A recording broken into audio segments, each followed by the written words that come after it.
I'm going to call up our supervisor, the supervisor of this district, who actually represents this district and who's worked very hard on behalf of the people of the 4th District, Supervisor Ron Roberts.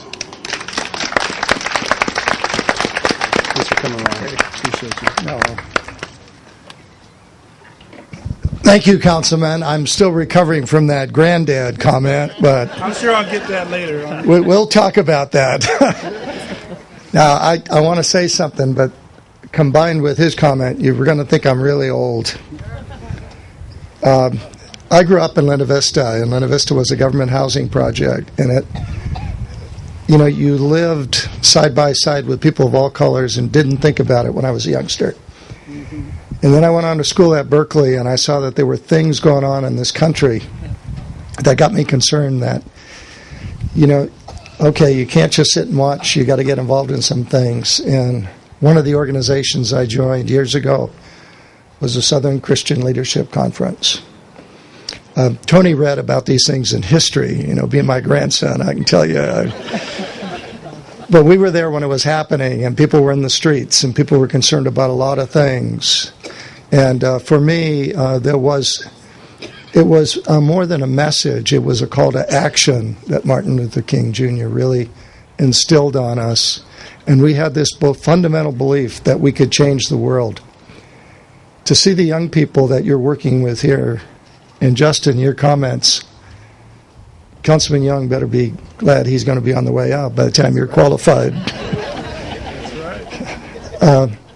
To me, the young people are our special chore, and we want to see them launched. And I think that's a lot of what this is about.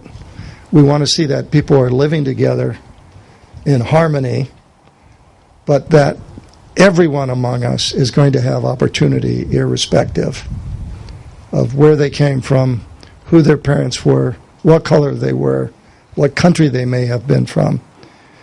That was overwhelmingly Martin's for me to be here. I'm glad to see this happening.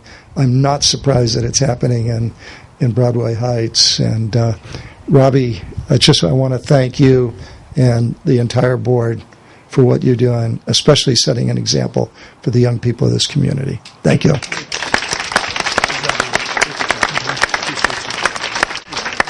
All right, and finally, I want to say a few words about our mayor. I've worked a lot at City Hall, and as Kevin indicated, I've been there. It might be surprising to you as longer than anybody else, other than Ms. Fry, who will be off the council next year, or in a couple of months. So I've learned a lot, and I've seen a lot of different types of people, and and I understand people's styles and all of that, and the politics of everything. But I'm going to let you all know if there's anything that if there's anything I tell you that you might believe, is that Mayor Sanders, Jerry Sanders, is an incredible man. He's a brave man. He works from the heart. He has integrity. He has a strong moral compass, and he believes in this city, and he also believes in this district. There's going to be, one day we'll have another mayor, and it's going to be hard to top someone who actually believes in this district and supports this district. And I can tell you 1,000 ways that he does, as much as Jerry Sanders. And I say that with as much honesty and from the heart that I can. So, without further ado, Jerry Sanders.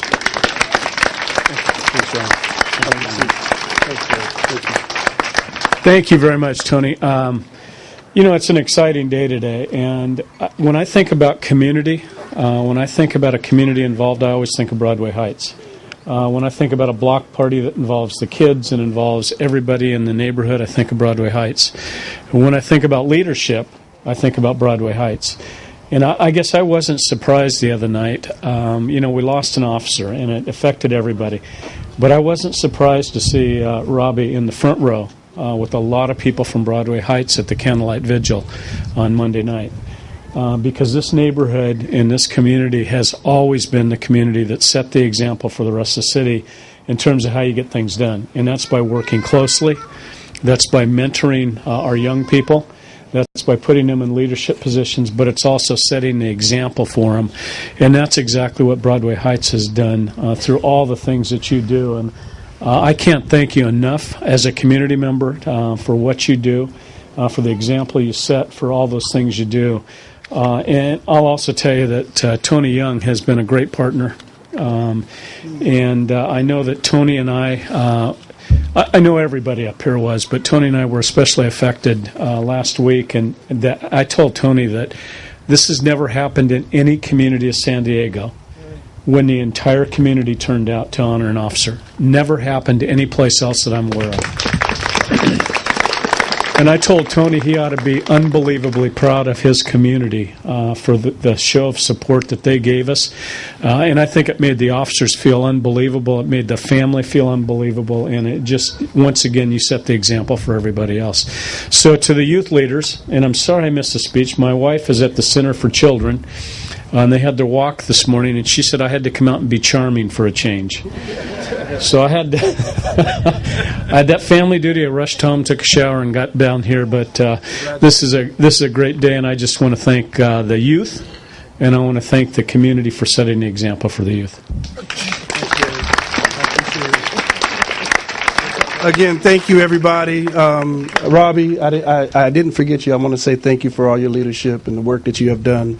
And thank you, community. The last thing I would say is that, obviously, you know we have plans for Broadway Heights. Pretty soon, we're going to get all these wires down, working with the community, undergrounding, and you guys have done that.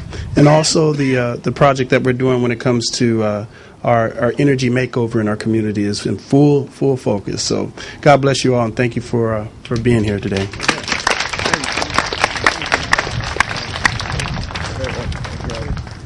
I just need to recognize some folks. I see Miss Underwood back there, Elizabeth Bustos. I see Miss Phelps over there. I see my friend over there. Where's Reverend Wells at? That's my friend now. That's my buddy. He said I wouldn't miss it for nothing in the world. We go back a ways. So I really appreciate you coming, Reverend Wells, and being a part of this. Any other ministers in the house? All right. See? It's your mentor we're talking about here this morning. So we want to lift that up. I'm going to just read something. You know, Dr. King said, and to me, it sums it all up, why we're doing what we're doing today, irregardless of what one might say. Many people fear nothing more terrible than to take a position where to stand out sharply and clearly from the prevailing opinions. The tendency of most is to adopt a view that is so ambiguous that it will include everything and so popular that it would include everybody. Dr. King said that. Now you take that and you do what you want with it. But I know what it means. That you have to stand for what's right. You have to stand up and be counted. When it might not be a popular position to take it, you take it. Because if you take it, right wins. And I've often heard Pastor Wells say that. I'm with you when you're right. That's good. I love that. I'm with you when you're right. You can't ask for no more than that. And you know, Lieutenant Farrell here, you know, Lieutenant, you know, I really appreciate you. You come. I mean, we really, we really appreciate you over here because I know that your heart's in the right place. It was just like Officer Wilson. His heart was in the right place. That officer did a lot of things in this community. He didn't come with his pistol in his hand, his handcuffs in his hand. Amen. He came with a conversation. Yes. How do we correct this? You know, you got to honor people. They don't make no difference because they're police officers. They're a family first. And we want to see them go home. I appreciate your leadership over there, Captain. And my buddy here, Ramirez, boy, I tell you, man, this captain used to come all the time, just like we got a problem over here. Come on down, man. Let me see what I can do to help you. And I really appreciate that. You know, that means a whole lot to us in this community to know that we can call on folks to come and assist us and be a part of our community. Because I believe in community policing. I can remember, and I know that America remember when we first started talking about that. A lot of meetings talking about community policing. And this is what this is all about. Truly community policing work. And that's what wins. And we want to continue that model. We want to make sure that that happens in this community. Now, I'm going to have Assistant Chief Ramirez come up and speak, the executive police department, the chief wanted me to let you guys know that his wife's birthday was today. There's no way that he can get out of that. It was no way. And I would be crazy to think that I'm going to ask Chief Lansdowne to miss his wife's birthday to come over here and do. And he told me, he said, man, I'm sorry, and I know he would come because he's been before. So he sent the executive chief over here. We're going to have a few words with him, and then you can follow him, Captain.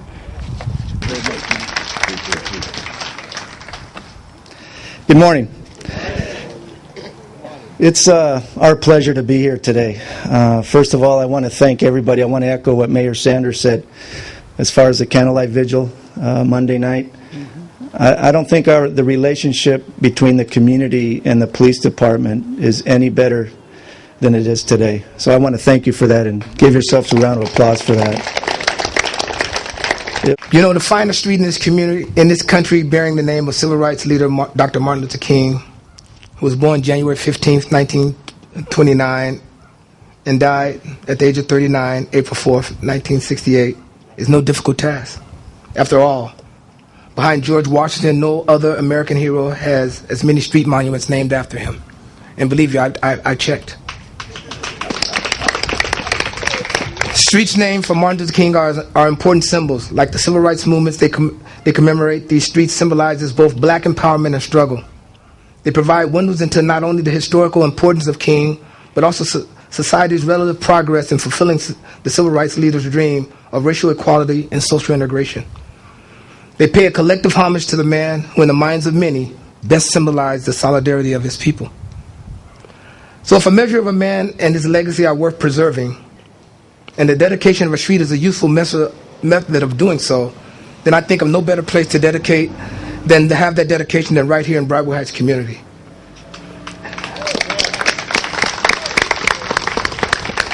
This community has worked very hard to enrich the quality of life and the safety of not only the residents of Broadway Heights, but throughout the 4th District. It continues to have one of the lowest crime rates of any community in the city of San Diego.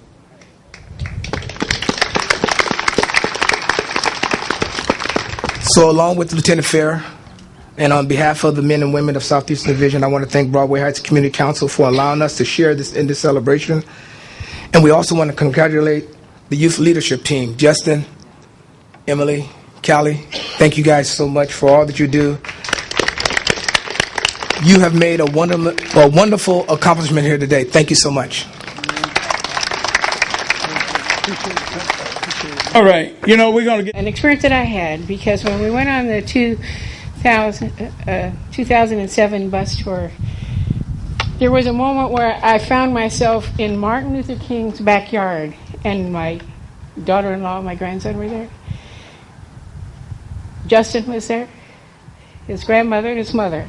The house, the street was dug up. Maybe they were getting their ADA thing, just like we have. You see the stickers around. But it was a real neighborhood. It was a real man. And he took what got thrust on him, and he went with it, which was phone calls threatening him constantly, bombs tossed into his house. He was a real person. And what we have to be are real people also, and not afraid of our convictions. I think that's the lesson that he leaves for us. And standing in the backyard there, I remember we all looked at each other. It was a real solemn occasion, because it was like you were, you know, it was a holy place, sort of. You know, places like that affect you. You know, if you go to